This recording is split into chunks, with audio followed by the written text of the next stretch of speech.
Praise the Lord. இன்றைக்கி நம்ம பார்க்க போகிற வசனம் லூக் சாப்டர் 14 verses 13-14.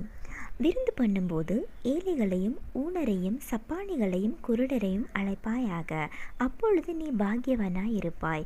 அவர்கள் உனக்கு பதில் செய்ய மாட்டார்கள், நீதிமான்களின் உயிர்த்தெழுதலில் உனக்கு பதில் செய்யப்படும் என்றார். எவ்வளோ ஒரு அருமையான வசனம் பார்த்தீங்களா? நம்ம ஒரு விருந்து வைக்கிறோன்னா நம்ம சொந்தக்காரங்களையும் ஃப்ரெண்ட்ஸையும் அக்கம் பக்கத்தில் இருக்கிறவங்களையும் நம்ம கூப்பிடுவோம்.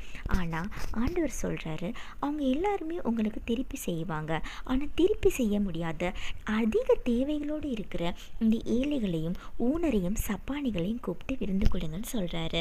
அது மட்டும் இல்லை, அப்படி நீங்கள் செய்யும்போது அது உங்களுக்கு ரொம்ப பாக்கியமாக இருக்குன்னு சொல்கிறாரு. அவங்க உங்களுக்கு மறுபடியும் பதில் செய்ய மாட்டாங்க, ஏன்னா அவங்க யாருமே உங்களை கூப்பிட்டு மறுபடியும் விருந்து கொடுக்க மாட்டாங்க. ஆனால் நம்ம சொந்தக்காரங்க ரிலேட்டிவ்ஸ் எல்லாருனாலையும் நம்மளுக்கு மறுபடியும் விருந்து கொடுக்க முடியும். ஆனால் அவங்க முடியாதவர்கள், அவங்க எதையுமே திருப்பி செய்ய முடியாமல் இருப்பாங்க. அப்படிப்பட்டவங்களுக்கு நீங்கள் செய்யும் பொழுது ஆண்டவர் உங்களுக்கு உயிர்த்தெழுதல் நாட்களில் அது பதில் செய்யப்படும்னு சொல்கிறாரு. இப்படிப்பட்ட ஒரு அருமையான வசனம் பார்த்தீங்களா?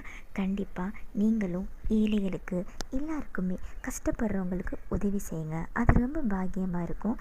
அது உயிர்த்தெழுதல் நாளில் உங்களுக்கு பதில் செய்யப்படும்.